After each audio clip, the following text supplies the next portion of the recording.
The story begins with the main character completely exhausted. Someone asks him what he's doing and tells him to hurry up so he can steal the curse on Lord Arthur. Hearing this, he declares that he'll steal it right now and then begins using his magic. This poor fellow, Crashwall, reveals that despite being born into the strongest family line, he's a failure. He finally completes his skill casting and uses his technique, Blackhood Unleash, to break Arthur's curse. Suddenly, the curse shatters. This technique, specifically designed to steal curses from others, causes Crash to absorb all the negative energy and reveal that he's a hero of the Blue Sky generation. Once Arthur is freed from the curse, his allies rush to give him a potion while Crash lies there, completely broken, on the ground. Arthur then looks up at the sky and spots a skeletal knight flying overhead. Seeing this, the skull stares down at the group and prepares for a fight. Without wasting a second, the monster throws a fireball, obliterating the entire mountain. Seeing this, Arthur wonders if he, with so few men, is really going to fight the Blue Knight of the Days. He then throws his sword to the ground and declares that victory is impossible. Seeing the situation, he calls his companion, Sigrid. He calls Abella and Mary to join him. As the girls embrace Lord Arthur, who seems to have given up on everything, our protagonist, completely confused,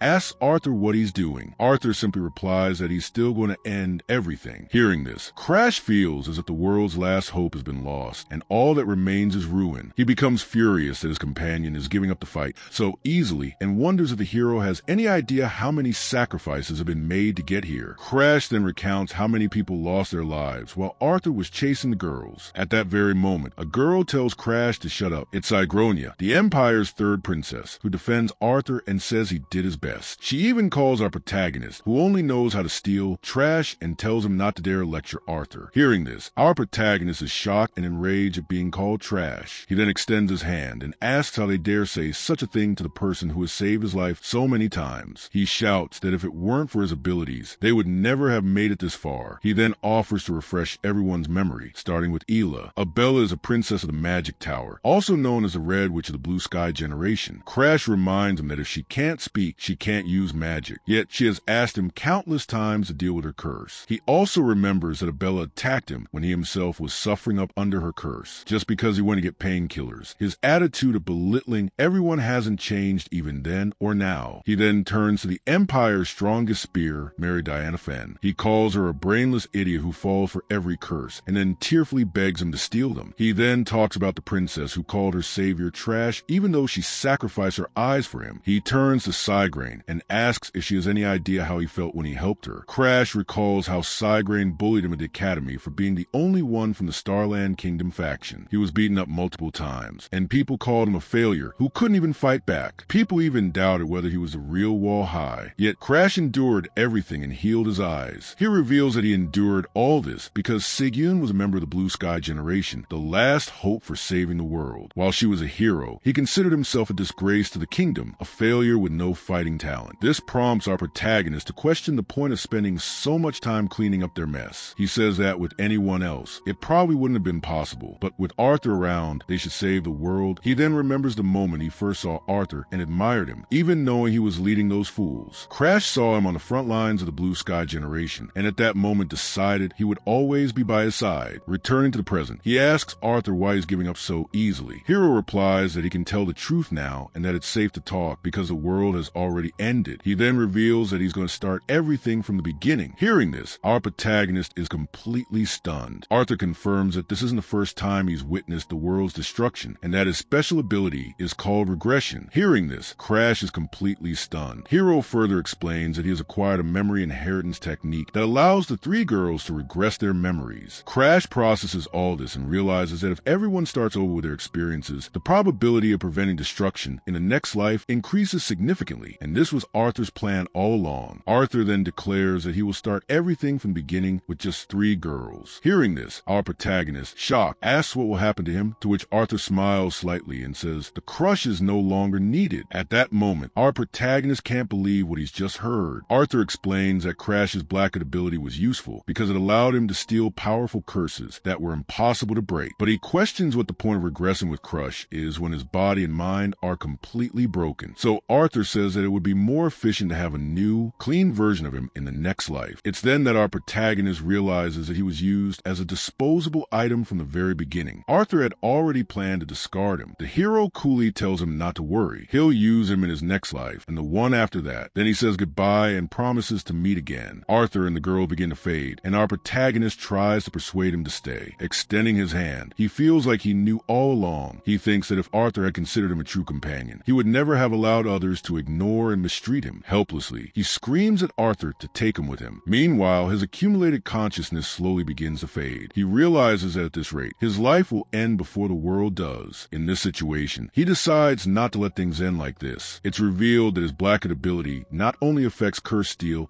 but also affects the skills of others, as it's extremely difficult. He had never tried it on Arthur, but now the risk seems worth it, and he activates his technique. His target is Arthur, who is in the midst of regression. Just then, a giant shadow hand moves toward the hero, and the protagonist is astonished. Torque begins to absorb Arthur's skills. The technique appears to be successfully transferred to Crash. Shocked, the hero asks if Crash hasn't given up yet. The young man then reveals that Arthur has experienced countless destructions. He explains that every single time he's been left behind in a dying world, simply because he's become useless. He wonders how many times he's felt the same despair. He then explains that this time it's Arthur's turn to be left behind. Hearing this, the hero wonders if this young man has finally lost his mind. Our protagonist simply smiles and says that perhaps Arthur is right. He then reminds the hero that the world is destined for ruin. Arthur himself said this. Arthur realizes that Crash is using his regression skills and becomes completely transformed. The hero can't believe what's happening. Then our protagonist declares that he will be the one to save the next world. Everything gradually brightens, and gradually he begins to wake up. Suddenly, his eyes open again, revealing that the regression has worked. Although his body is smaller, all his memories remain intact. Realizing this, he looks around and tries to understand what has happened. He realizes that he knows the place very well, as it's the same house where he lived as a child. Then, a notification tells him that the regression is complete, and Crash Wallum is now 13 years old. We are then explained about world erosion, a phenomenon where the world begins to literally corrode from another dimension, causing the environment to transform and creatures called erosion species to invade the area. Some of these creatures look exactly like humans, and they are the most dangerous because they usually lead the other monsters in attacks. They are called world eroders. As soon as a world eroder appears in the city, total chaos ensues. People flee and seek help from knightly orders, and only then do those who fight against world erosion emerge with their weapons and magic. They prepare for combat, and the battle against the eroders begins. These heroes are called the Blue Sky Generation, and our protagonist remembers that he was once one of them. In fact, he joined this generation only because his body could seal the curse. But in the end, he was treated like a lightning rod for the curse and was betrayed by his companions, making his life completely miserable. After this horrific memory, our protagonist wakes up in his bed in a panic. He then looks around and wonders where he is, but quickly recognizes that this is his old room. He becomes confused because just a moment ago he was in the dead of winter,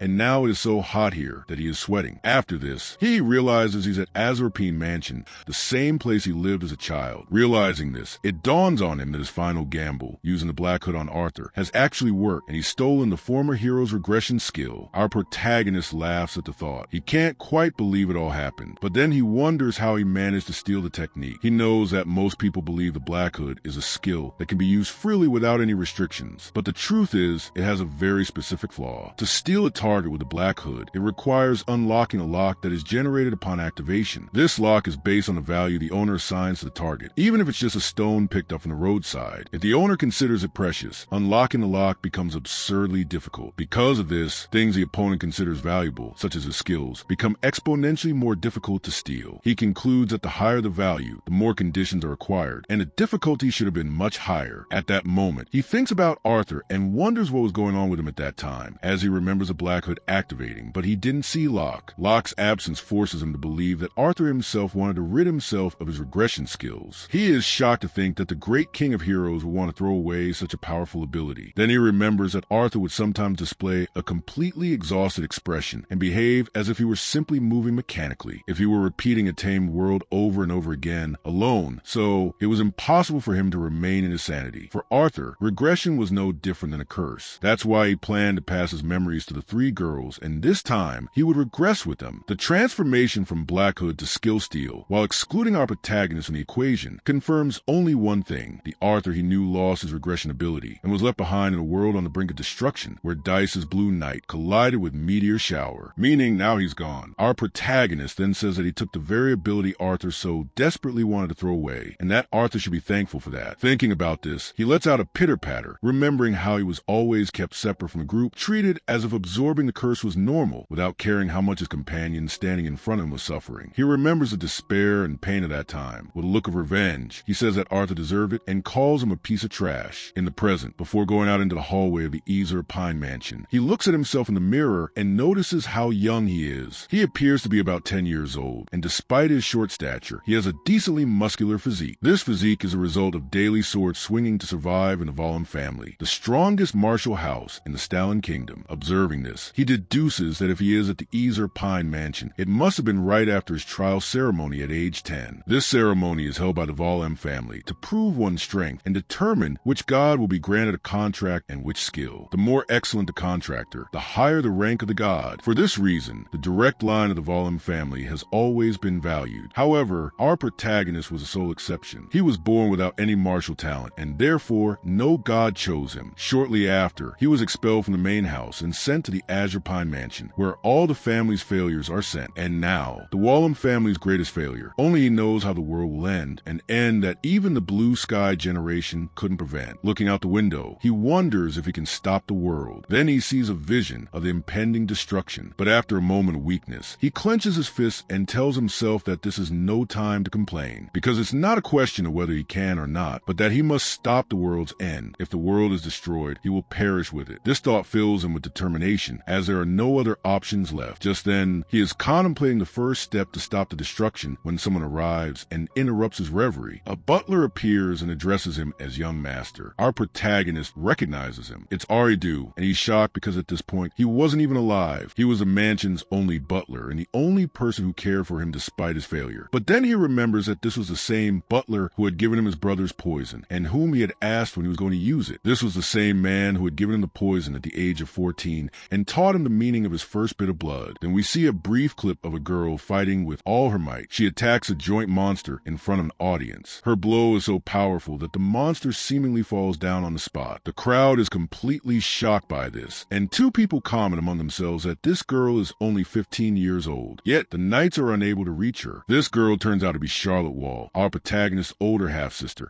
and her bold appearance clearly shows that her nickname, Sword Saint, wasn't a joke. Some nobles sitting nearby say that he is a talent that appears once in 1,000 years, and because of this, the family head has very high expectations for him. Also sitting there is Borin Valkrash's older half-brother, who overhears others saying that a new genius has been born and that the family no longer needs to worry about ruin. Hearing this, Borin, filled with pure hatred, decides to annihilate the entire bloodline. He then begins plotting, realizing that Charad is a huge risk and that his mother is also a problem to deal with. He concludes that he has only one option left: focus on that useless failure of the family. We then flash back to an earlier conversation with Arioto, where Bar reveals to a militarized Kryn that he will begin his plan by eliminating Crash. He attempts to manipulate the butler, claiming that his path to success is blocked by our protagonist. Baron then offers a vial of poison, promising that if the butler gives just one drop to his crush, both his daughter's treatment and his financial problems will be solved. Hearing this, the butler is left in a dilemma, having raised a young master as his own son, and wonders how he could do such a thing. Seeing his hesitation,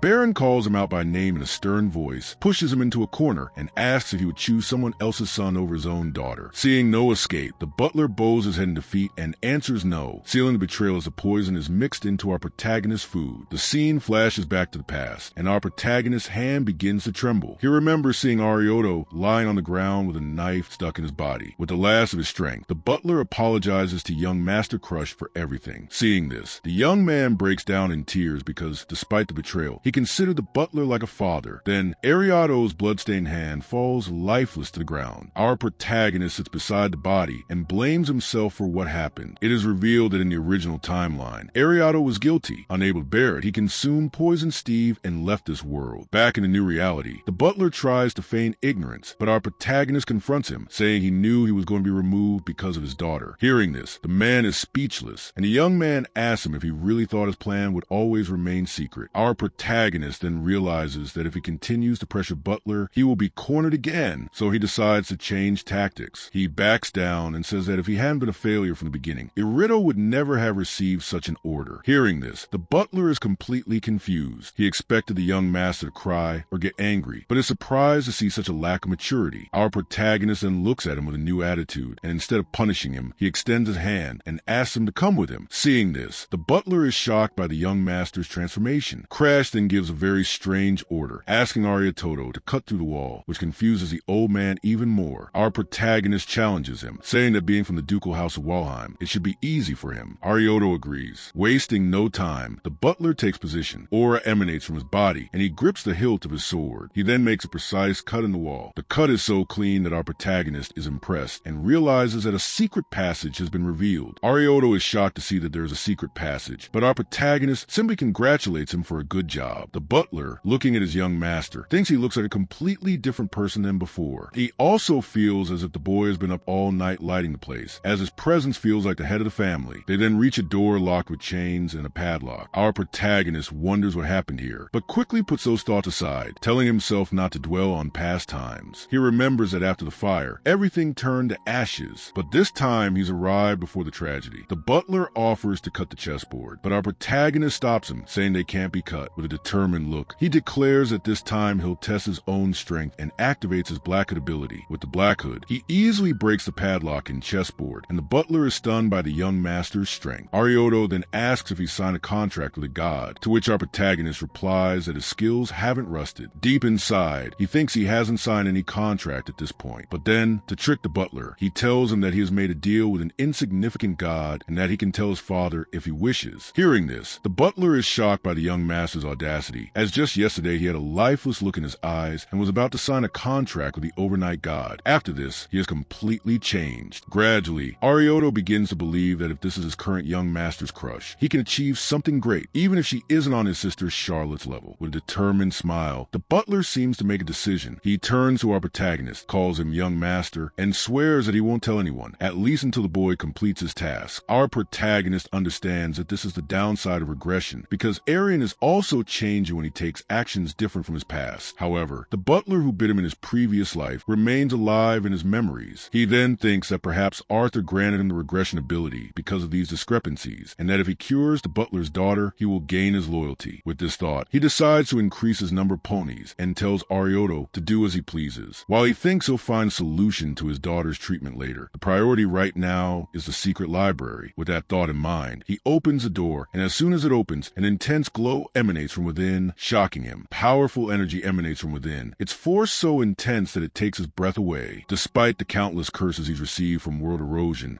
he's never experienced such a chilling sensation, and he's convinced that his secret manual is here. A shelf surrounds Fioreora, and he realizes he's found what he's been looking for. He sees some books emanating sinister energy. This is the secret library of the Azure Pine Pavilion, where the Valem family's felled ancestors recorded their techniques and memories. These weren't divine skills, but the result of human effort, and this was where the secret manuals for reaching the greatest heights were kept. Initially, it was a place open to anyone, but thanks to one man, it became a secret library. That man was Wal Hisderisham, a powerful ancestor whose very appearance was intimidating. He was called the greatest failure in Wal's history, but after being consumed by world erosion, he became the strongest. With this thought in mind, our protagonist prepares himself to take the secret manual left behind by that ancestor, and as soon as he picks up the book, he gives a triumphant smile and declares that the manual now belongs to him. And this ancestor's name was Dearest-Valm. He was both the greatest failure and the most powerful figure in his family's history. When he unleashed his power, the world's greatest powerhouses challenged him to battle, but Dearest wasn't intimidated and unleashed his energy. With his overwhelming power, he defeated all his opponents, and in the end, no one could stop him. The technique he used was called extreme blood poison. To use this power, he absorbed the world erosion and also possessed a secret madness technique to control this force. Because the first half of the book was burned, our protagonist never understood why the terrorists went mad, but now he wonders if perhaps he couldn't control the erosion's rage. He then remembers how he himself was struck by the world erosion curse, weakened it with the Black Hood, and then neutralized it with a second curse. Realizing this, he realizes that using the same principle, he can also control the rage of extreme blood poison. Our protagonist realizes that if he can steal the rage-controlling curves, he can use them to neutralize the other curse. Thus, the two curses clash with opposing energies, creating a blast of light that represents the balance of forces. Realizing this, our protagonist realizes that he too could become as strong as his ancestor, Darius. Filled with confidence, he summons Aridu,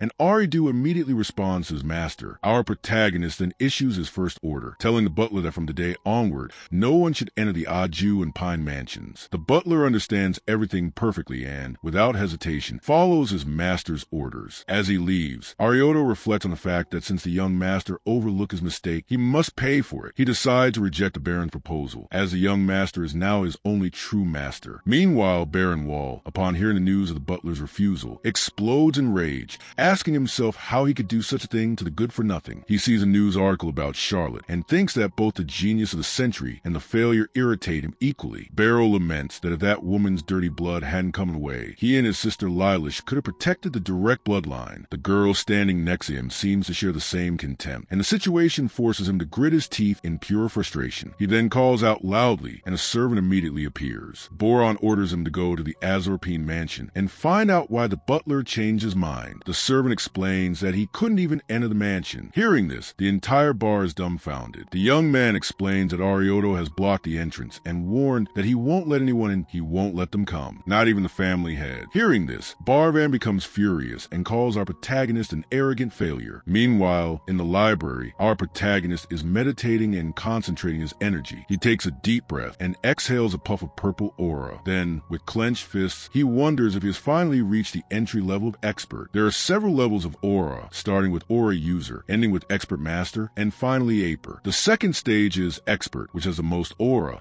and this line divides between commoners and geniuses. Our protagonist thinks that even though he has only reached the commoner realm, his sister, Charlotte Wall, who is only 2 years older than him, has already almost become Aroma Master. In her previous life, she was an extraordinary monster. Charlotte was powerless against destruction. She was defeated and left alone in the chaos. Compared to him, he himself is only at the entry level of expert and wonders if he can truly protect the world in space. He bows his head, thinking about the difficult mission ahead. But then he gathers himself and says with determination that he won't know without trying. Then he remembers that in his previous life, he couldn't even use aura due to the curse. But now the situation is different, and even though he can't compare to Charlotte, he can grow a lot with the secret manual left by a failure. With a determined smile, he thinks that he can become quite strong. And for now, that's enough for his plan. Just then, Ariado comes to him and congratulates him on reaching expert level. Our protagonist simply picks up a towel and says there's nothing to brag about. Wiping away his sweat, he asks why the butler was standing there. The old man leans over and announces that Bianca Harden, the young master's fiancée, has arrived at the Pine Mansion. Hearing this, our protagonist is astonished. He conjures up images of Bianca as a white demon who, in the future, will become the world's savior,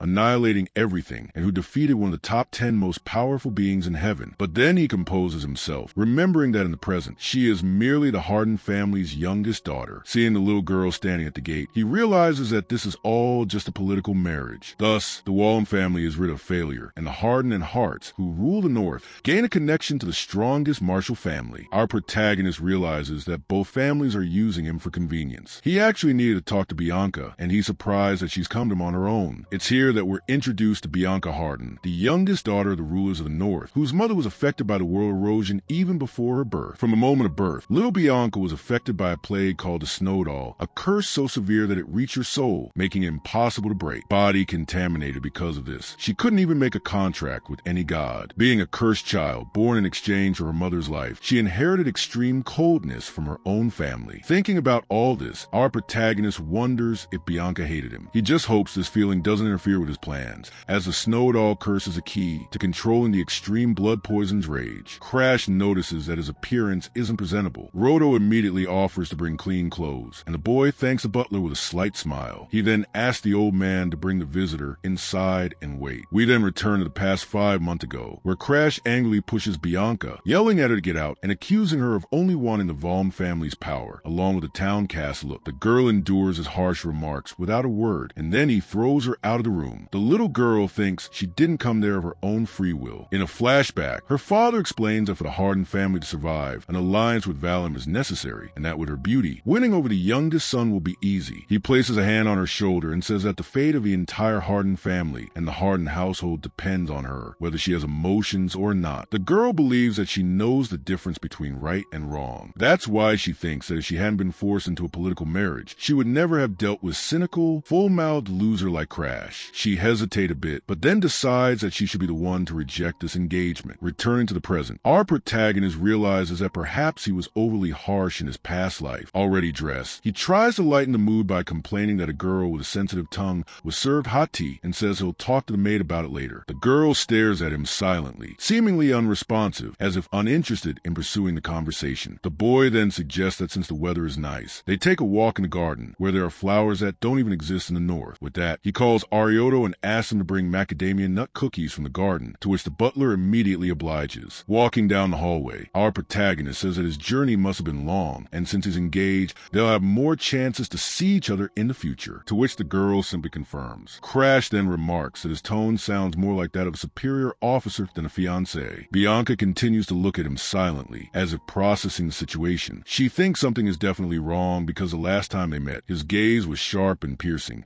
but today he seems like a completely different person. Besides, he never told her that he liked macadamia nut cookies. Upon reaching the garden, the boy talks about peace, but the girl interrupts him and, with a serious expression, begins to question him. She asks if he really is Crash. They stare at each other for a moment, and the tout begins to float in the air. Our protagonist feels a little awkward with this direct question. He asks if he looks so different from before, but accidentally releases his aura. Feeling the sinister energy, the girl becomes frightened and wonders what this bloodlust is. Terrified, she bows down and apologizes for overstepping her bounds. The boy, meanwhile, panics, as he didn't mean to scare her. He thinks his memories of this time period are hazy, so he can't remember exactly how he behaved with her. But he does remember one thing clearly. His clearest memory is the expression on her face, which is the same one she had when she died in front of the North Sea Pavilion in her past life. Thinking this, he makes an excuse, saying that it's normal for her to feel this way after recently making a contract with God. The girl accepts this explanation, thinking that the contract has changed her personality and congratulating him. Seeing the opportunity, the boy says he has a proposal for her. Hearing this, the girl wonders what someone who has made a contract with God would want from her. The first thought that comes to her mind is an engagement announcement. Our protagonist angrily asks why she would think such a thing. Then, the boy, demeaning himself, says that if she doesn't want to marry him, he can understand. The girl thinks he's resorted to self-deprecation again, and wonders how a woman's self-esteem can be so low. With a serious expression, she interrupts him and clearly states that she is his fiancée, and that will not change under any circumstances. Hearing this, our protagonist is visibly touched and wonders when he last heard such sincere words. Then he composes himself and says, "Let's get to the point." He reveals that, with his newly awakened ability, he wants to take her Snowdoll curse. The girl is shocked, unable to believe he wants to take a curse that even the most renowned curse breakers couldn't remove. She asks if he wants to take the curse for himself. Crash confirms and offers to grant any wish in return, even an engagement annulment. The girl thinks that his lack of emotions is perhaps an advantage, as she knows Crash is considered a failure. This is why there's a deep rift between him and her direct family line. Perhaps he's so exhausted that he wants to erase even his emotions. The girl looks at him with a confused expression, wondering if this is called mental illness. Then she remembers a mental type mage, who said that when a person reaches a mental breaking point, their mind becomes sick. Such people either end their lives or suddenly become very gentle, as if they are a completely different person. Maze also warned that such moments are dangerous, and if someone close to them reaches that point, they should be supported. Returning to the present, Bianca firmly holds Crash's hand and says that she doesn't need a curse to control her emotions and that she is confident that she will overcome it. Hearing this, our protagonist is completely shocked and tries to explain that she's misunderstanding, but the girl ignores him and says she'll visit him frequently and might even move in nearby. This confuses the boy even more. He then wonders if she didn't hate him. Bianca squeezes his hand and says that even if she hated him, she couldn't leave someone standing at the edge of the abyss alone. That's when our protagonist realizes that she didn't deny that she didn't like him. He concludes that Bianca is the kind of person who takes immediate action once she's made up her mind, but she's completely misreading his situation. Seeing that she won't willingly surrender the curse, our protagonist secretly decides to use his ability to stun her. He activates the lockboard technique and directly targets the girl. Purple energy envelopes his hands, preparing to extract the curse. Suddenly, an unlock condition is generated, and the energy ricochets back at the boy, startling him. The first condition is revealed. He must become Bianca's friend. The young master understands this is going to be problematic because it's a double lock. He concludes that because of the birth curse, it has become a part of his body. Becoming friends with a future wide demon seems even more difficult to him than with Fian. Bianca has no emotions and shows no interest in anything. Our protagonist understands that if he lets her go, her transformation into a white demon will accelerate, so he decides to keep her close and wait for the right opportunity to break the lock. He thinks that if he can stop her from becoming a white demon and also obtain the curse, two problems will be solved simultaneously. The best move right now is to listen to Bianca. He says he's happy to hear the news and ready to see his fiancée more often. The girl corrects him and says she'll consult her father before leaving. Watching her leave, he calculates that it will take at least a month for her to return, so he decides to read as many secret manuals as possible in that time. Thinking things are getting quite hectic, the next day day, a man is seen unloading boxes from a carriage at Sean Hall. Our protagonist observes this and is at a loss to understand what's going on. Just then, a familiar voice calls his name. It's Bianca, who reveals that she's decided to stay at Sean Hall for the day and says she's looking forward to their time together. Hearing this, the boy is completely shocked and can't believe she's moved in so quickly. Time passes and the two begin to live together. We then see Bianca sleeping peacefully in a deep sleep. Our protagonist awakens to find her sleeping next to him in bed again, taking a bath. He tries to wake her up, saying that if anyone sees her, they will get the wrong idea. The girl awakens and is completely naturally good. Morning calls and asks what he's doing there, to which the boy replies that this is the question he's been wanting to ask her. Despite the situation being a bit comical, our protagonist continues his intense training, meditating, and concentrating his energy to become stronger. He then reflects on the months that have passed since he's been living with Priyanka. He remembers the day she came to the mansion and announced that she would now be living there. The boy was shocked and unable to believe this. He even asked her, to which she simply replied that her family immediately gave permission without any issues. Our protagonist is surprised that she's only 12 years old and living so far away from her family. He then thinks that perhaps her lack of emotions is causing her to feel so indifferent. In any case, he sees the situation as a good opportunity to make friends and break the lock. Time passes and the year is almost over. This reminds him that an important academy is about to open. The Allen Academy was created by the four great kingdoms and empires to train talents to fight against World Arrow. This academy accepts students aged 15 to 20. In his past life, this academy produced many super powerful members of the Blue Sky generation. The mere memory of those scoundrels fills it with anger and frustration. But then he composes himself and thinks that because he knows their weaknesses, he can easily harness their abilities. Once he enrolls in the academy, he will take everything he can. He calculates and realizes that he will be 14 next year. This means he has a full year before enrolling, and he needs to become at least a little stronger by then. But during training, he realizes that his talent is reaching a limit. He wonders if the beginner expert level, based solely on secret manuals, is his maximum limit. His only option to cross this barrier is to quickly steal the Snow Doll curse from Bianca and master extreme blood poison. He then goes into the living room and finds Bianca sitting reading a book. He asks if she's been waiting for him again. The girl confirms and says she can't leave him alone. The boy thinks she's been following him like a little chick since summer. In a comical scene, he asks if she'll even follow him to the bathroom, to which she innocently asks if she can. The young master wonders when she'll finally see him as a friend, so things can move a little faster. He suggests they go out to play, but then a Rido calls him. The butler tells him that an invitation has arrived from Star Century. Hearing this,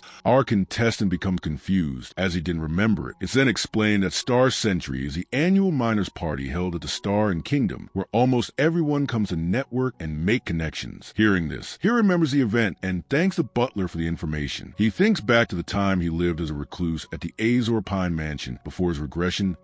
The memories of this time are quite vivid. With a determined look, he thinks the man might be there. Our protagonist decides to attend the party to fulfill his promise to Ariad and ensure he doesn't make a mistake in his life again because of his daughter. He tells the butler that he will go. Bianca immediately says she will also go. The butler simply nods. The girl warns that people at the party will probably criticize her. The boy agrees, saying that it's uncertain what they will say about her, and suggests that it might be better for him not to go. But the girl insists that she will go with him. With a sparkle in her eyes, she declares that it's a fiancé's duty to protect her partner. Hearing this, our protagonist becomes a little flustered and says that he didn't want to treat her like a fiancé, but rather to know her true feelings. The girl falls into thought, and the boy sees that same beautiful look on her face again. She thinks that Crash has been unusually kind to her these past few months. She remembers how he always took care of her, asking her what she wanted to eat, taking her to the library, and even covering her so she could sleep more. She feels a different kind of warmth, a kindness she had never experienced even at home. His kindness was so intense that her first terrible impression was almost erased. Because of this, the girl admits that she no longer hates Crash and will go with him, this time not as a fiancé, but of her own free will. Hearing this, our protagonist is completely shocked. Unable to speak, he simply stammers and agrees with her decision. The scene changes and a carriage approaches Seaside Castle. Someone asks, "Is that Carew Hall?" Inside the carriage, the boy thinks they probably have money to burn, having rented the region's most famous tourist spot. He then muses that nobles are respected because they fight against world erosion instead of commoners. But seeing such nobles who forego training and instead indulge in parties, he wonders if this is the future of Star Century. He thinks there are hardly any decent people in Star Century. As the two enter the hall, Lord Crushaw and Lady Biong's wedding is announced. The hard-hearted uninvited guests immediately begin whispering about the Wall family's failure and the wasted beauty of the daughter of the ruler of the North. Some say they heard the two were engaged. Our protagonist ignores these mild comments and thinks how boring it is to mingle with fake nobles. Just then, a young man comments that someone interesting has arrived. He is sitting on a sofa with two other people. Our protagonist realizes that there are real nobles. The first is the hero Hogma, who will later join the Blue Sky generation. The second is Alpha Milia, also known as Magaby. The third is Nyxcleezer Woodenbow, and these three will later become the three heroes of Starin. The boy thinks that these three may only be interested in him because of his sister Charlotte. We're taking it. In the past, Char defeated everyone who challenged him at an event and complained that Star Sentry should be called a dumpster. He found the event so boring that he decided never to return. Our protagonist recalls how much he bragged that day, observing the atmosphere in the hall. He deduces that Charlotte must have already created some trouble there. Just then, Bianca tugs on his sleeve, drawing his attention. She tells him to ignore the surrounding noises. The boy explains that he was just thinking about Charlotte. He realizes that Bianca is also becoming the target of comments, yet she is worried about him. With a gentle gesture, he pats her head and tells her not to worry. He doesn't care. Our protagonist then looks around, wondering when he will return, or perhaps not at all. Then the guest suddenly falls silent. Looking toward the entrance, Lord Darling Denilion is announced with great fanfare. Our protagonist thinks to himself, call the devil's name, and he appears. With that, we are introduced to Lord Darling Denilion of Weird's Up Castle, the weirdest alchemist in Weird's Up. Our protagonist recalls a time when he was completely covered in the curse, and this young alchemist appeared before him. Shocked by his condition, he began analyzing the curse with interest. With an excited smile, he said he would try some techniques on the erosion curse and believed he could heal it. The alchemist then grabbed him and asked if he wanted to become his #1 pick in exchange for a cure. Even without receiving a response, he insists, asking if the boy doesn't even have the energy to respond. Without further ado, he decides to begin the treatment himself. Our protagonist tries to stop him, but the alchemist leans in as if about to kiss him. Crash lets out a desperate scream and asks what he's doing, marking his first meet with a man who would later be called the world's greatest alchemy king. Back in the present, the alchemist makes a grand entrance. Some girls compliment his looks, while others criticize him for deliberately arriving late to gain attention. Our protagonist simply thinks he can't afford to miss a meeting with his peers. He then calls Bianca, leads her to the food table, and tells her to wait there. The girl nods, eating the fix the boy had prepared for her. Making a fancy face, he turns and walks toward the alchemist. The alchemist looks at him curiously and wonders who this boy is. He thinks he's seen him somewhere, and then realizes it's Crushwall, and he bears a striking resemblance to Charlotte. The young alchemist approaches our protagonist with twinkling eyes and asks if he's Charlotte's younger brother. He then asks if he has any business with him, or if he's just come because of his incredible looks. Our protagonist says he knows he's researching World Eroders, and, provoking him,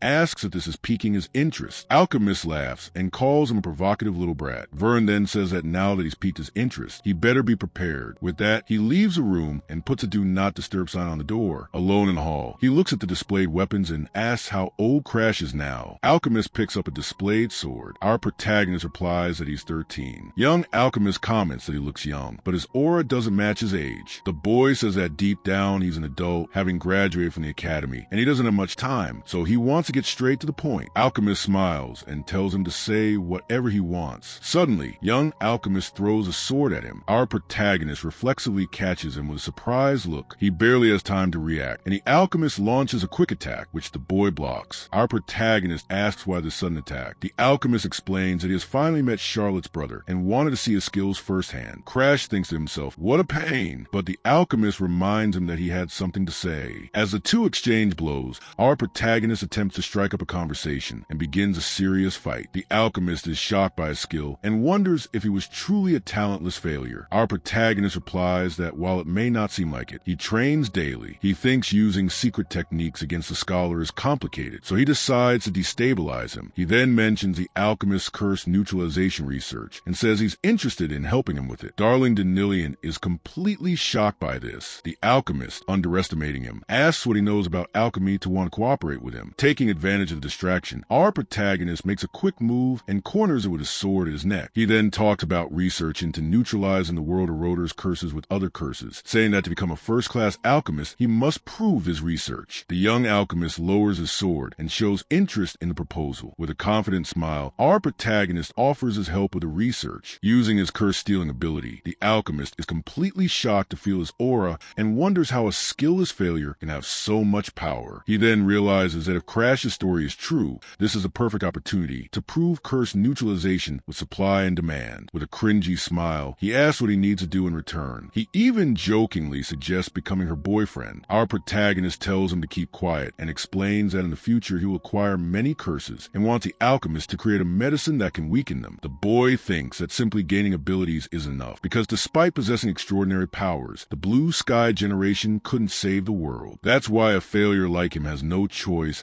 but to use every possible means, whether it's medicine or something else, to become stronger. The alchemist is surprised, having heard that the constant comparison to Shallot has sapped her motivation, but that doesn't seem to be the case. He imagines an overbearing genius on one side and a twisted eccentric with a flushed face on the other. The very idea of a spare pair of siblings seems exciting to him. The young alchemist asks for permission to ask a question, and our protagonist agrees. He asks if he's going to the newly created Lan Academy. With a confident smile and forming a ball of dark energy in his hand, our protagonist says, "That's obvious." Hearing this, the alchemist becomes excited and thinks the academy will be full of skills he can hone. He accepts the deal and says he'll create medicine and whatever else he needs because he loves everything related to curse, and the seat next to him is always empty. Our protagonist had one more request. He asks if the alchemist knows about discoloration disease. Dan Fillion confirms that it's an incurable disease that causes the skin to turn black and blue, ultimately leading to death. Our protagonist asks him to create a cure for this disease. Hearing this, the alchemist is completely confused. He asks if he knows the meaning of the word incurable and says it's impossible even for him, but our protagonist believes that he was the one to complete it in the future. Crash takes a deep breath, then clenches his fists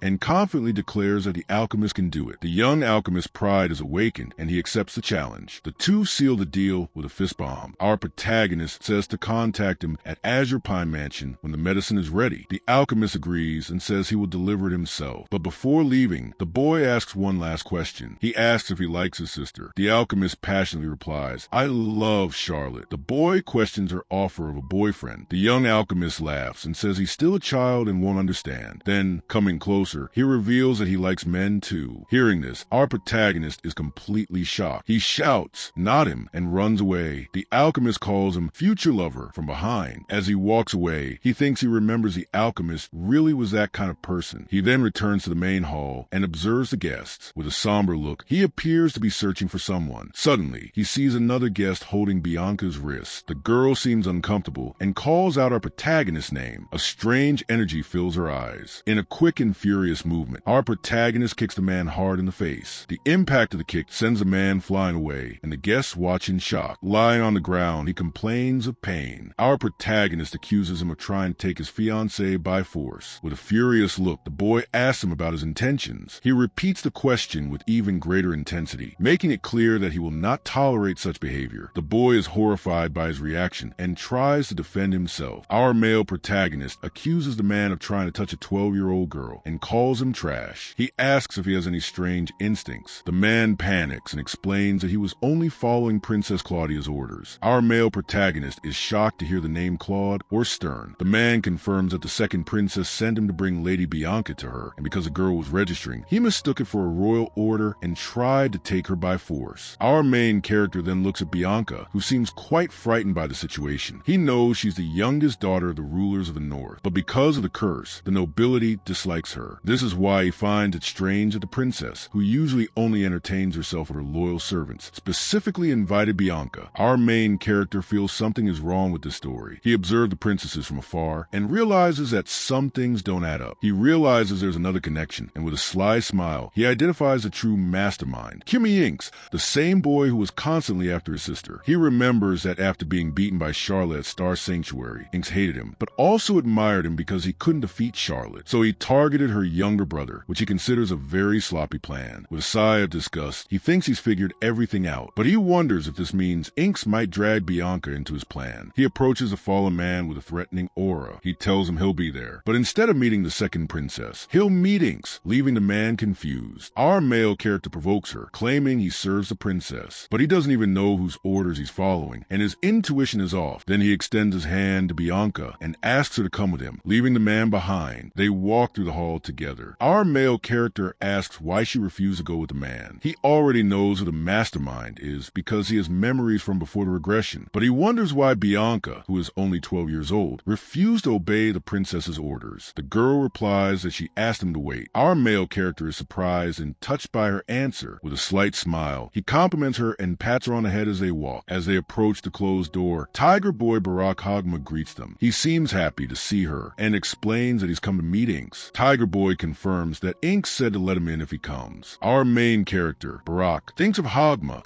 a skilled dual swordsman with an unpredictable personality, whom he doesn't want to mess with, but he realizes that because of Ink's instructions, he won't have to deal with Tiger Boy and points to the door. But Barack stops him, saying he was curious about him too and wants to settle the matter here. Our main character reminds him that combat is forbidden in Star Sanctuary. Tiger Boy argues that if he fought Charlotte, he can fight him too, and provokes him by saying that he seems weaker than his sister. Our main character remembers that he heard that Barack performed better against Charlotte than Inks and lasted longer. Even among experts, Barack's skill level is a bit high, and his combat sense is unpredictable. He understands that he must deal with Barack before he can meet Inks. He wants to avoid a fight, but his instincts won't let him slip away so easily. He clenches his fist and accepts the challenge. With a swift movement, he tosses Tiger Boy's attack aside and counters with a powerful kick. He lands on the ground, he kicks hard to gain momentum, and lands a devastating punch. His eyes blaze with intense energy, and he uses an instantaneous strike technique. Tiger Boy falls to the ground with the force of the impact. Our main characters stand victorious after the strike. Barrett, lying on the ground, complains that he's not holding back. Our main character replies that he was the one who challenged him to the fight. Tiger Boy gets up excitedly and asks to continue, but wants to take his weapon first. Our main character, with a bleeding nose and a challenging smile, asks if he can really continue. Barack seems ready for the next round. Tiger Boy is completely confused. He doesn't understand what just happened. Our main character simply stares at him from above, while Berg lies on the ground, completely defeated. Bonka approaches and asks what he did. He replies that he used a secret art of the Wallum family. This technique is called instantaneous strike. It's an ancient art created by the family's renegades that releases maximum destructive power in the shortest possible distance. We learned that this was the only technique recovered from the Amasa Hall, which was completely destroyed, and that it allowed Cash to survive countless life and death situations. So he explains that he used his strongest secret art, and that because of it, Barack won't be able to get up for a long time. Contrary to expectations, Tiger Boy smiles and calls him Lord Crush. Our male character simply says, "Come in." As they open the door, Ink's Kleeger stand before them, waiting for them with a smug look. He calls for Barack, while our main character and Bianca stare at him without saying a word. Smugly, Ink says he's surprised he defeated his colleague. Our main character asks if that's why he left Tiger Boy waiting at the door. He then points to Inks and explains that he knew he was using and seducing the second princess, and that's why he came to meet him himself. Inks becomes interested and asks how he understood all this, as he seems quite different from the rumors, and he suspects that perhaps the gossip was false. Our main character confirms that the rumor about his failure is true, but if Inks loses to him today, the meaning of that rumor will change. With a confident smile, he adds that the rumor will change little because he's going to steal all his abilities. He then confirms that the rumor about his failure is true, but if Inex loses today, his content will change. Inex remains silent and analyzes the situation with a confident smile on his face. With a serious look, our main character, Inex, prepares to face Kleiser. At that moment, he remembers that they were together from the academy to the Blue Sky generation, and that Inex, his old friend, had come to visit. He knew him well and also knew that their friendship was based solely on his usefulness, and that usefulness was for the most despicable reason. He remembers how he was pushed off a cliff toward the monster. He was terrified when he saw that all his comrades had lost. Helplessly, he hangs on to the edge of the cliff and asks Inex for help, but Inex hesitates, thinking that if the truth of the trap is revealed, he will lose his place in the Blue Sky generation. Therefore, he concludes that if only he survives, no one will know anything. This thought shocks our male protagonist. Inex reveals his true motives, saying that there's already a huge power struggle going on, and that this incident will inevitably lead to Crash's expulsion. With a cold, calculating smile, he makes his final decision. He decides to put the entire blame on our male protagonist, as everyone hated him anyway, and the incident will be resolved easily. With a sickly smile, he thanks Crash for being his friend to the end. Our protagonist recalls Fury and Petrol at that moment, and questions the meaning of the word friend. He then yells at Annex, telling him not to be foolish, as he never considered him a real friend, and accuses him of staying close to him only because of Charlotte, whom he's been obsessing over all day because she's getting married. Hearing this, Annex, with a dark look, reveals that this is why he hates him. He further explains that Crash has no abilities. However, he has a good intuition and finds fault in everything. He then declares that if Charlotte is really getting married, their relationship is over. Faced with the situation, he cynic turns around with a smile and thinks maybe this is for the best. guest. He also adds that Charlotte wouldn't want a funeral and wedding at the same time. Hearing this, our protagonist calls him a scumbag. With this, our protagonist's strength begins to weaken,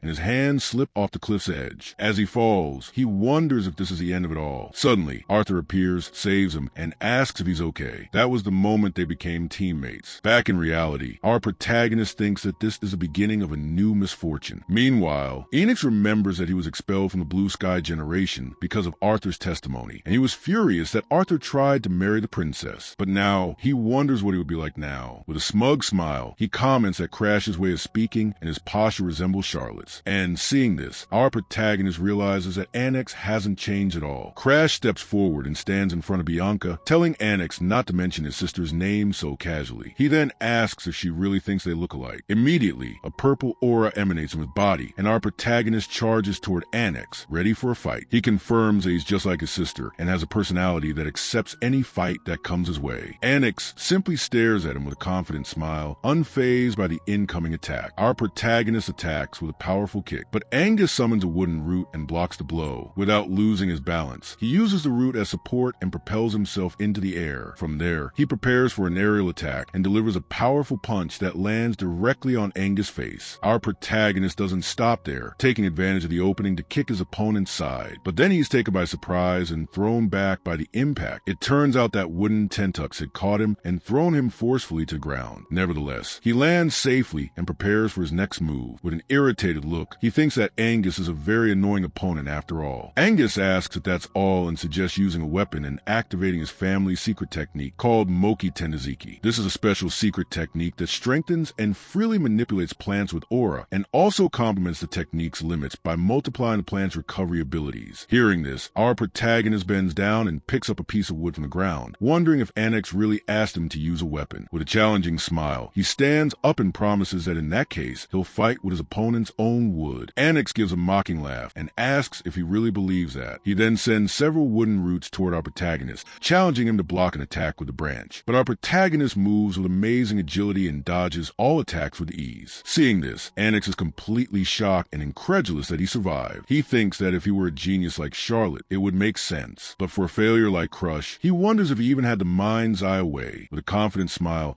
our protagonist declares that he's a natural enemy to Enix. He further provokes him, stating that he's seen his abilities so many times before his regression that he's grown bored of them. He then throws it straight in his face, asking if he's thinking about Charlotte again, which makes Enix furious. Losing patience, he declares that it wouldn't be good if he just listened to Crash silently. At that very moment, a powerful green aura emanates from his body, and he prepares for a massive attack. Our protagonist senses danger and jumps back, moving away from the rocks forming around him. Enix warns him to think carefully and summons the fifth form of his technique. With a celestial wood chain malevolent smile, he tells him to be more careful next time. As he prepares to deliver the final blow, a girl suddenly appears at the door and cries out in desperation. She tells Enix not to do so, as the attack will hit Crush directly, causing him to fail to survive. The celestial wood giant prepares a devastating punch towards our protagonist, and the girl warns of an irreversible consequence. But our protagonist stands completely still with his eyes closed, as leaves begin to fall around him. At that very moment, he remembers a book from the secret library of Itsuken, the thinnest of all secret arts manuals. The master of that manual was an ancestor who wielded a sword until he was 80. He had no talent, merely repeated common movements. The book only recorded sword swings he had learned in his final years. But that secret art demanded a state of union between object and self, which was impossible with minimal training. But due to the curse, he was repeatedly exposed to such situations, and he was able to grasp the ancestor's secret art. Convinced, he declares that the sword is the same, and he himself is a sword, and the branch of his hand begins to glow with an intense blue aura. In a single strike, he releases a powerful energy blast that cuts Joint's fist in half. The attack is so strong that the wooden joint is completely destroyed, and our protagonist realizes that this is a simple truth, and only his remains remain. The girl is completely shocked by this scene, and Bianca is also astonished by her fiancé's power. Annex's jaw drops as he cannot believe his eyes. From among the dust, our protagonist calls out to him in a serious voice. With a serious look, he warns him never to become an agent again, and then asks, "Do you understand now?" Completely defeated, Nix falls to his knees on the ground, with nothing left to do. The attack shatters the wood joint into several pieces, leaving our protagonist completely exhausted. Crash can barely stand and is unable to speak properly. Just then, Bianca comes to his aid, saying she will help him. Shortly after, Darling Dan Fillion also arrives, running to the scene. scene. Our protagonist struggles in pain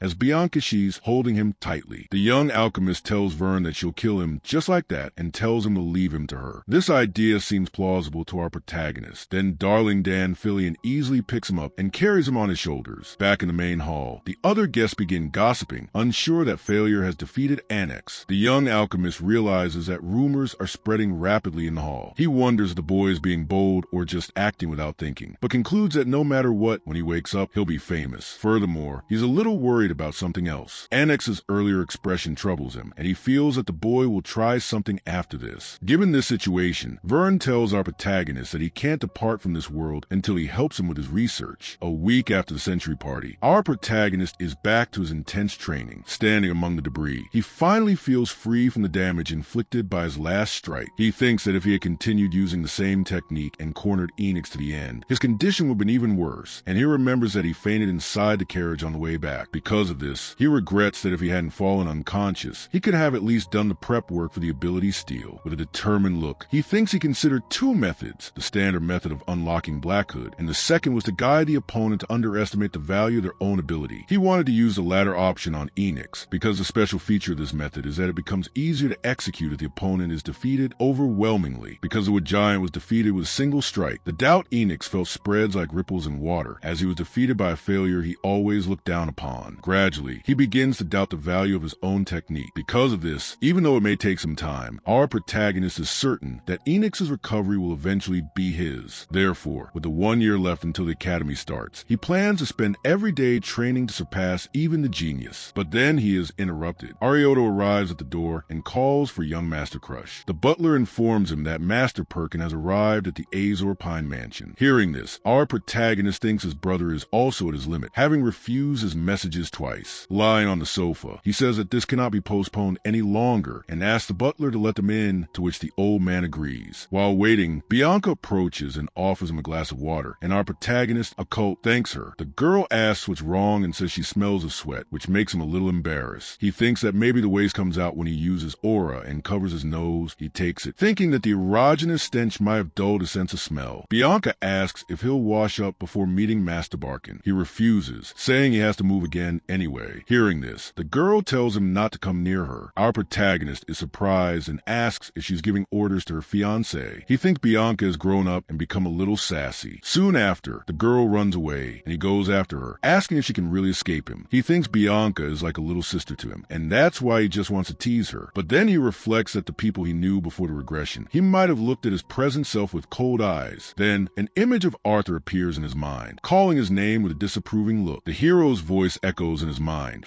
asking if he's become soft by living in peace, and if he thinks he can prevent world destruction by behaving this way. Arthur's blonde hair flutters in the wind, and our protagonist thinks of Arthur's name. He doesn't want to admit it, but except for that final moment, Arthur was always a hero on the front lines, never letting his guard down. Returning to the present, he's interrupted by the voice of Barrowen, who asks where Arthur is and what he's doing now, saying he's playing with his fiancée. Barrowen, the third son of the Valhai family, stands before him with a contemptuous look. Our protagonist replies that sometimes a break is necessary, leaving his brother completely shocked. Baron remembers how the boy used to be afraid to even make eye contact, and asks why he's looking him straight in the eye now. He then asks if the rumor about defeating Ongs is true. Our protagonist questions his sudden visit, as he should have been busy, but Varun counters by asking if he's really busy. He mentions the Rihan Academy, explaining that selection there is based on exams, regardless of social status. With a smile, our protagonist says that in that case, his brother should also prepare. Hearing this, Baron is completely shocked and wonders if this good-for-nothing is provoking him. He thinks that even the world's most powerful empire fears the Valum family, and he himself is a direct descendant, as if from another dimension. With a sneer, he tells his crush not to become an agent because of defeating NX,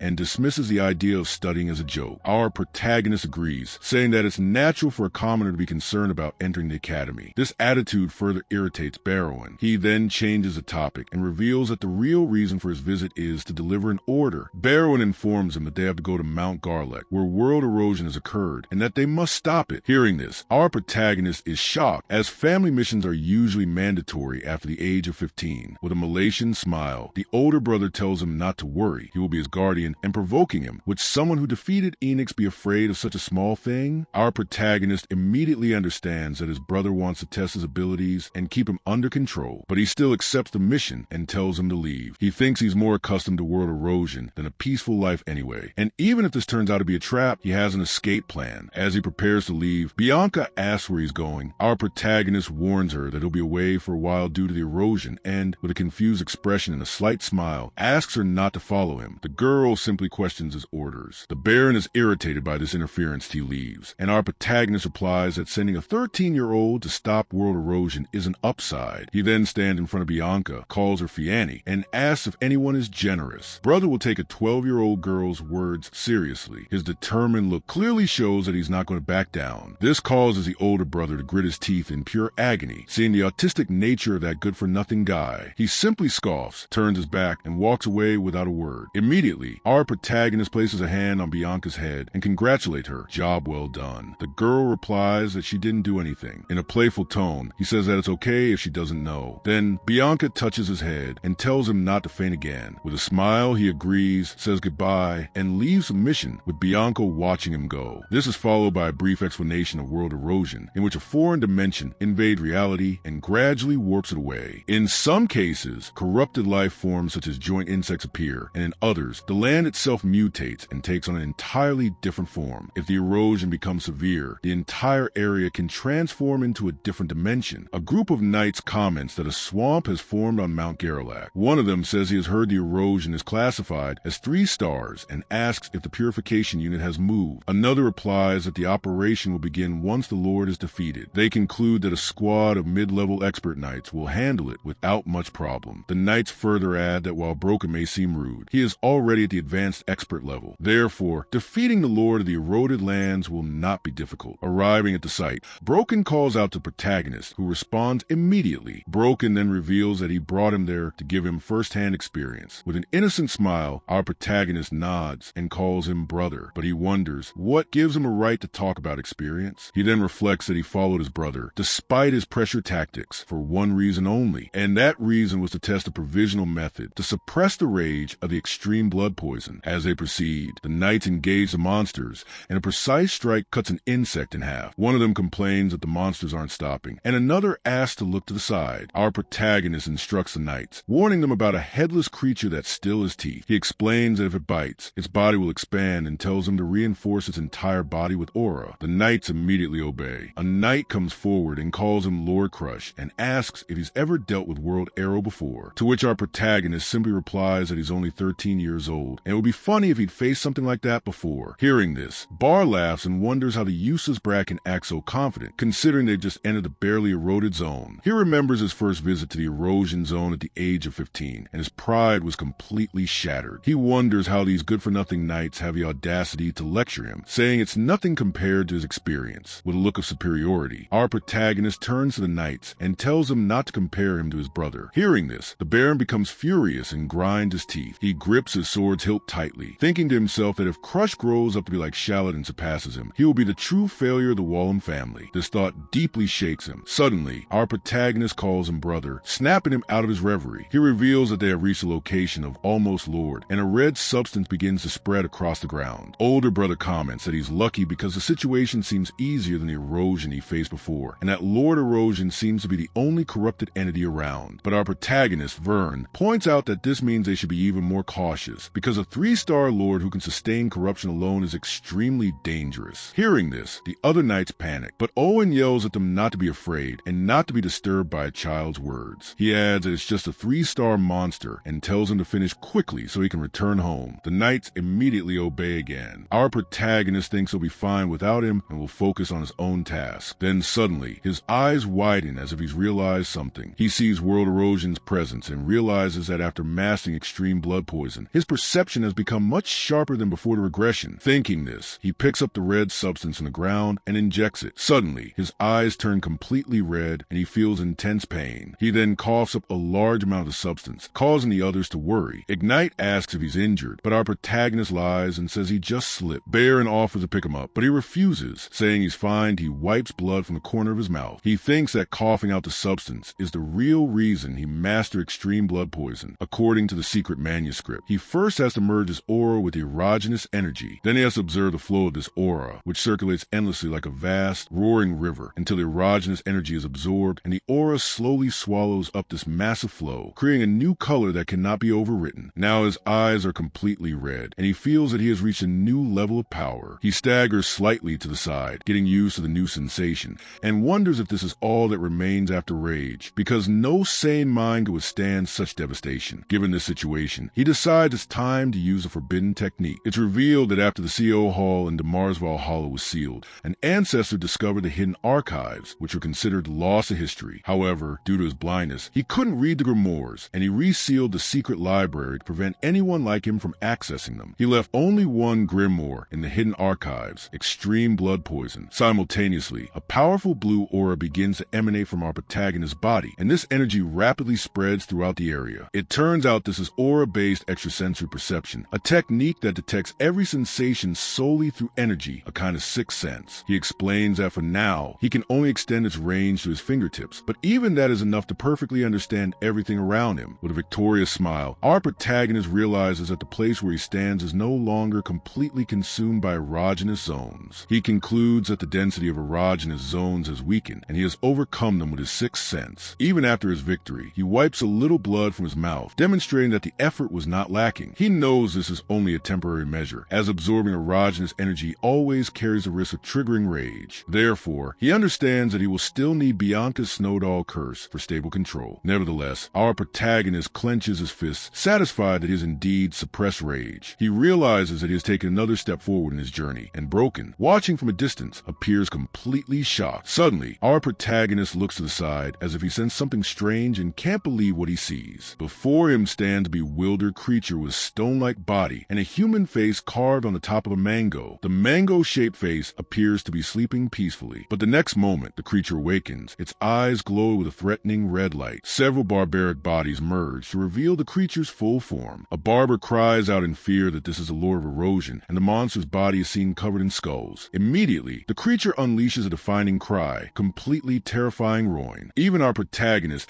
can't hide his shock at the monster's appearance. Standing before them is a 000 face demon, a 4-star creature, and Baron shouts, commanding all units to prepare for combat. A knight draws his sword, and Baron also prepares for battle. His sword glows with a blue aura. The blue energy intensifies on the blade, instantly transforming it into burning flames. Simultaneously, he activates his special ability, Ignis, and his entire body is engulfed in flames. A knight comments on how dazzling Lord Barrowin's Ignis is, and how its destructive power is insane. It burns everything it touches. Our protagonist observes this scene and remembers the name of the ability. He remembers that this was the same technique that burned his mango in the past. Baron was shouting, asking if he understood the difference in strength. Now, looking at his brother, our protagonist thinks about his name and remembers that before the regression, he was completely unbalanced. He wonders what his brother is like now. With a malicious smile, he hopes that he hasn't changed at all. Suddenly, a knight is hit by a curse, his face beginning to erase, while another screams in pain. One knight shouts in fear that it's a curse that erases faces. He further explains that even senior knights are struggling against the monster's extra arms, and rookies like him have no way to escape this curse. Hearing this, he despairs, thinking that they have no option but to flee. But then, Borun takes command of the battle and shouts for everyone to advance. With his flaming sword, he leaps toward the monster and delivers a powerful fire strike. The creature feels the impact and screams in pain as the attack hits it directly. Flames spread across the monster's body, and its body begins to disintegrate. Barrowin then turns to his men and shouts, "Don't give up," as he will display his power and create an opening. The other knights are completely impressed and motivated. They say this was expected of Lord Barrowin and, without hesitation, jump into battle behind him. Leading the attack, Barrowin looks to the side, wondering if Crash is watching his performance, but he doesn't see him anywhere. In a contemptuous tone, he thinks that perhaps he has already fled this world, good for nothing. Just then, a knight notices that the boy isn't looking at him, but directly at the 1,000 Faces demon. Parvan returns his attention to Petal and sees the monster crying tears of blood. The same dark liquid begins to flow from the skulls on the creature's body. Seeing this bizarre scene, he thinks this is very bad, and the situation is rapidly becoming dangerous. Just then, the monster launches a series of black tentacles towards the knights. Parvan is shocked by the overwhelming pressure emanating from the creature, realizing that it's essential to destroy the 1,000-face demon immediately before another anomaly occurs. He yells for all the knights to focus on the monster. He unleashes another powerful fire strike, but to his surprise, the attack has no effect this time. He wonders why even the aura attacks aren't working. With no time to think, he prepares a new attack and shouts to his men not to give up, for they are Knights of Alm. But then he sees sees that all the knights are frozen. No one is moving. Barvan wonders what's going on. He then thinks it might be the curse of the thousand-faced demon, even though he hadn't even touched the creature. Only then does he realize that the previous anomaly was actually a trap. At that moment, he understands he was deceived from the beginning and that the faced demon is staring at him with threatening eyes. Suddenly, the scene shifts and heavy rain begins, accompanied by thunder and lightning. Amidst the storm, our protagonist recalls a scene from the past, lying on the ground, completely despondent. He felt like he was about to depart from this world, and that the monster would surely catch him in this state. The creature, with its sharp claws, was approaching to attack. The boy wondered why all this was happening to him. He couldn't believe he would just leave this world. Just then, a female voice appeared in his mind, calling him an idiot and asking if this was how Valheim's strongest would end. The voice further explained that his younger sister had surpassed him, and after being bluffed, he lost the entire knightly order and was left running for cover. The voice then called him a pathetic failure, who deserved to depart from this world. The monster charged forward for its final attack and landed a devastating blow. The boy screams in panic and tries to save himself, but the attack hits him directly. But at the last moment, our protagonist arrives and saves him. He carries his brother on his back through the storm. Lying on the ground, Barrowin finally regains consciousness. With blurred vision, he tries to understand who saved him. Crash stands before him with a smile, happy that his brother has woken up. Confused, the older brother asks what he, good-for-nothing, is doing there. Our protagonist explains that he survived and watched the entire fight from a distance. He further explains that he saw Barrowin being swallowed by the storm, so he pulled him out and ran away. Barrowin replies that he is fine now and can walk on his own, to which Crash asks him how he can walk with a body that can't even use its aura. With a provocative smile, he approaches and asks if he really doesn't need his help. Hearing this, Barrowin grits his teeth in humiliation. He shakes off our protagonist's hand and shouts that he doesn't need any idiot's help, but the next moment, he realizes the danger and becomes frightened. Desperate, he asks if the 1,000-faced demon is still around and how far is it from the battlefield, but our protagonist says he doesn't know. Crash explains that they've traveled a long distance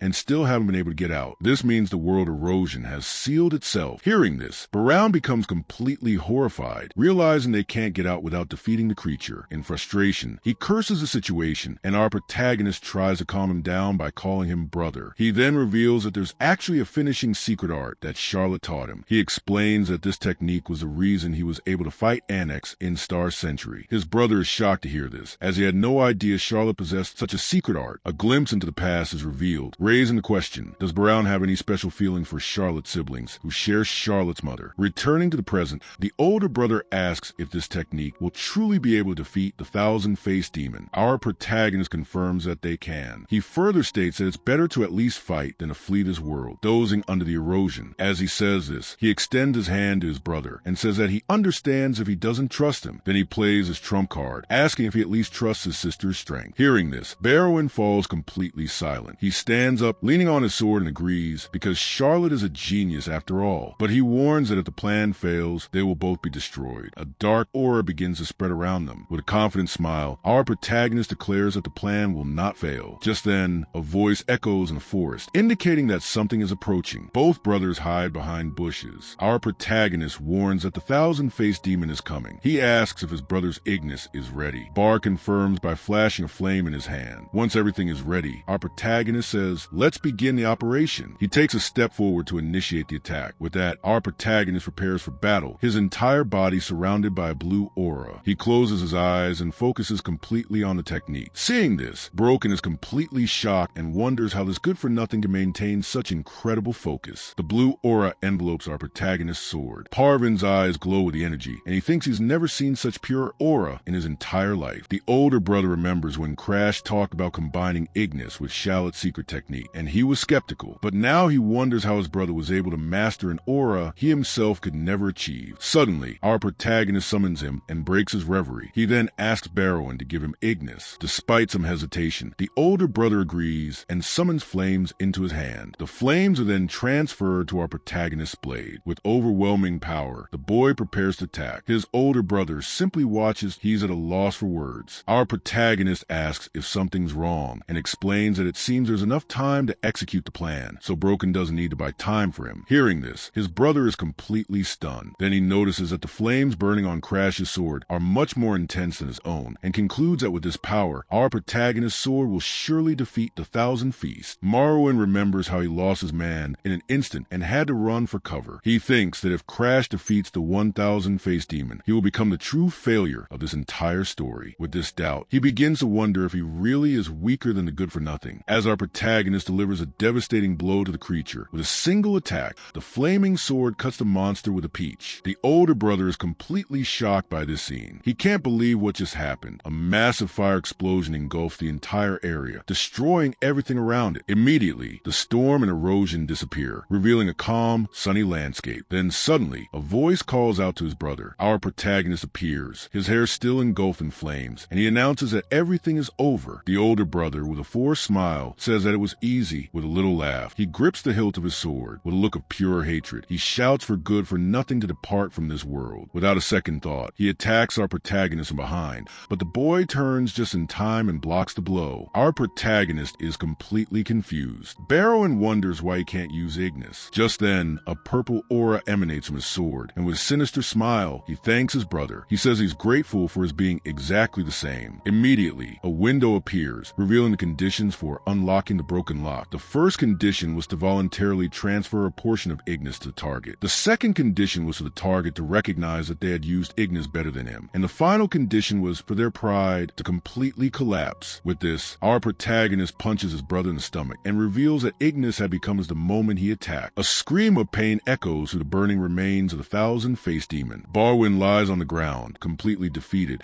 and Crash simply stares at him, calling his name, holding the monster's core. Our protagonist explains that initially, he truly wanted a good relationship with his brother and the others. A flashback to the past is shown, where a younger Crash sits dejectedly on the ground, and the young Baron simply tells him to stop his stupid behavior. Our protagonist reveals that his wish never came true. Back in the present, he presses his sword against his brother and says it's all because of his hostility. He admits that he still had a small hope that Baron would accept him as a brother, but fortunately, that option never existed. He simply asks his older brother, writhing in pain, "Is it hurting?" He then remembers when Barwin burned his hand and face, and says he suffered the same pain then. With a kick, our protagonist sends his brother flying. He then stares at his brother's fallen body, showing no emotion, laughing bitterly at the situation. He looks up at the sky and says ironically, "The weather is nice today." Meanwhile, in the main state of Wallum, news spreads like wildfire that the Knightly Order has been completely annihilated. Someone explains that erosion was upgraded to 5 stars, which couldn't be handled without elite experts. During the funeral, guests comment that if it weren't for Barwin's sacrifice, the cross probably wouldn't have survived unscathed. Barwin's personal butler explodes in rage, questioning how Failure was the only one who survived, but the head butler of Wall High House urges him to control his words, reminding him that this is the brother Lord Barwin protected with his own life. He adds, "Don't let the Baron's honorable departure go to waste." Our protagonist, standing at a distance, quietly walks away, thinking that since everyone has accepted his testimony, perhaps he needn't worry about it anymore. He then reflects that thanks to his brother, he has achieved substantial results in this expedition. He can now use extreme blood poison, and has also confirmed that, through his sixth sense, he can control the rage this technique produces. Through Ignis, he has also unlocked the Black Flame. He explains that Ignis is an ability that can ignite anything, and when applied to world erosion, even he himself did not expect such effectiveness. Thus, the Black Flame becomes a more powerful trump card than he expected. Now, only one problem remains to be solved in the main house, the investigation of abnormal phenomena at the erosion site. Just then, there is a knock on the door. Our protagonist asks to come in, thinking that perhaps they have not yet identified the cause of the problem. It is then revealed that this was actually World Eritor, whose main body is immersed in an eternal dream. He can only see reality through the eyes of his lackey, the undead. Thinking this, our protagonist realizes that if their activities have already begun, he might encounter the undead's lackey earlier than expected. Just then, a woman greets him and calls him Lord Crush. A fourth-class investigator from the Saphira World Erosion Investigation Team appears, revealing that she's been waiting for him. At that very moment, our protagonist notices the black star mark on her neck. Seeing the black star, he's completely shocked and wonders how it's possible to find one of them so quickly. He utters a half-hearted remark, confusing the investigator. Without wasting any time, he calls her undead and offers a deal. With a confident smile, he points to her and reveals that he'll erase her immortality. With a stern smile, she asks if he's, by any chance, a regressor. Her true form is revealed, and she reveals she was looking for something else, but she didn't expect to catch so many unexpected prey. It's revealed that this undead is the Crimson Garden of August. Our protagonist recalls that before the regression, she had attempted to steal the undead's immortality on Arthur's orders, but failed. At that time, she realized that doing so would limit the undead to only regenerating their physical bodies, leaving them unable to control their luck. The investigator reflects that the undead kept so many subordinates simply because his main body was impossibly damaged by the curse, and that's why she feels a little sorry for him. The other girl asks what's so pitying about him, reminding him that the level of the Iraj zone increased because of him and how much they traveled. She tells him to stop acting like a saint. The other tries to apologize, saying that's not what she meant. Meanwhile, Arthur explains that the problem with the undead has already been solved and asks them to stop fighting needlessly. The undead laments the situation. Then he looks at our protagonist and says he regrets not being able to steal his immortality. The boy laughs and agrees. The undead adds that even if the boy is reborn, success is impossible. The reason for this is that the condition for unlocking the lock was to be stronger than the undead himself, which is a practically impossible task. Returning to reality, our protagonist asks why she believed he was a regressor. The investigator explains that the moment a mere child proposed such an audacious deal, she realized it was only possible if she were a regressor. She accuses him of being merely a regressor caught in a time game, unable to defeat an entity that transcends time itself, and asks him to stop lying. However,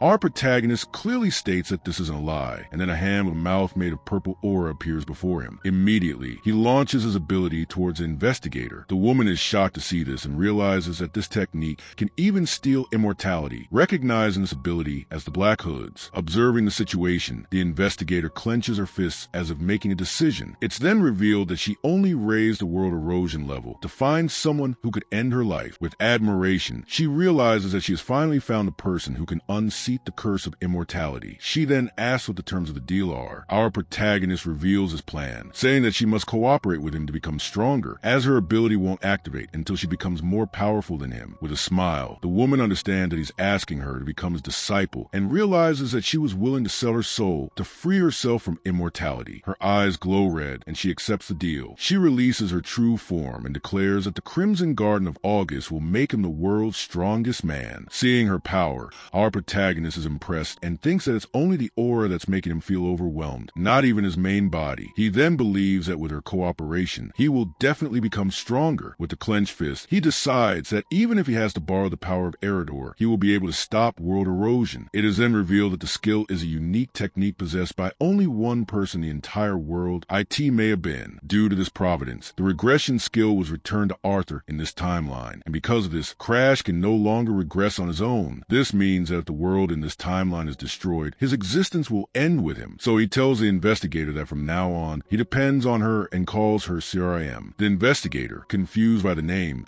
corrects her with an irritated look that his name is not Crim, but Crash. Then she grabs his face and yells at him to call her master. After this, he leaves, saying that he can finally go home. The investigator asks if this isn't his home, to which he replies that he hasn't lived here in years. Our protagonist further reveals that it's been so long that he doesn't even remember his parents' faces. At that moment, a hooded woman appears and announces that his lady is calling him. The boy is surprised and thinks that perhaps his mother has finally become interested in him after hearing rumors, as she had never been seen at the Azorpine mansion. The woman confirms and reveals that the master of the house has returned from the Forbidden Region and wants to meet him. Hearing this, our protagonist is completely shocked at the thought of meeting his father. He believes that his father is an entity who has reached the realm of demigods and may have sensed something about him through the stars. The woman tells him that this is why he must stay in the main house, and that this is the message Lady Aria gave him. But our protagonist feels that he cannot waste time in the main house, as Bianca is waiting for him and he has a lot of work to do. With this, he realizes that the instructions to spend the night there were not from his father. Taking stock of the situation, he announces that he is seeking help and will not return until his father properly summons him. Hearing this, both the investigator and the hooded woman are shocked. With a provocative smile, he adds that his father himself can come and meet him. He then leaves in a carriage with the investigator. The scene changes to a city with a large castle in the center and a forest landscape stretching beyond. Sitting in the carriage, our protagonist stretches and says that he is finally free and has no plans to return to the main house. Just then, the investigator, in demon form, bangs on the window, calling him Root Disciple, and asks him to open the door. Seeing this, our protagonist starts to panic and asks about his flashy color. She tells him not to worry, she can change color, and immediately transforms into Black Crow, asking him how he looks now. Our protagonist replies that it's a plaque, just like her wicked heart. The investigator calls her an idiot. He asks her about her main body, and she replies that he knows he's asking, because her body can't move, and calls him a disagreeable regressor. Our protagonist thinks the real regressor is Arthur, and she herself is just an imperfect regressor who has given him his ability, Poro, but he doesn't feel the need to explain this to CRIM. The carriage finally arrives arrives at its destination. Upon disembarking, our protagonist, Vern, mentions that there's a white-headed girl at Azurpine Mansion and requests that he be gentle with the young woman. The investigator, confused, wonders who that girl is. Just then, Bianca appears in a chic costume and greets Crash. Our protagonist turns to Krim and asks if he saw her. Just then, Arioto comes running in and calls for young Master Crash. Crash asks if anything happened while he was away. The butler tells him that a letter from Lord Darling has arrived. The boy accepts and takes a letter. In the letter, the alchemist announces that the medicine for a discoloration disease is ready, and that, thinking of Crash, he has prepared it immediately and will bring it soon. Reading this, our protagonist thinks the world is full of centrics, but it's more than that. He threatens the butler with full hospitality if someone named Darling Donlin arrives, as he will be his future benefactor. The old man agrees. Then the butler remembers something and reveals that Lady Bianca has been vouching for him all along, and reveals that upon hearing reports of the young master's involvement in the erosion, she agreed to go to the main house to look for him. Hearing this, our protagonist feels touched. He realizes he hasn't checked Bianca's lock recently, and out of concern for her, he decides to check it now. The first condition for Bianca's lock was to become her friend, and to his surprise, the unlocking has been successfully completed. The boy is completely stunned because Bianca's first lock has finally been unlocked. She reveals that upon hearing reports of the young master being trapped in the erosion, she agreed to go to the main house to look for him. Our protagonist is touched by this. He realizes he hasn't checked Bianca's lock recently, and out of concern for her, he decides to do so now. The first condition for Bianca's lock was to become her friend, and to his surprise, the unlocking has been successfully completed. The boy is completely stunned that Bianca's first lock has finally been unlocked. She reveals that upon hearing reports of the young master being trapped in the erosion, she agreed to go to the main house to look for him. Our protagonist is touched by this. He realizes he hasn't checked Bianca's lock recently, and out of concern for her, he decides to do so now. The first condition for Bianca's lock was to become her friend, and to his surprise, the unlocking has been successfully completed. The boy is completely stunned that Bianca's first lock has finally been unlocked.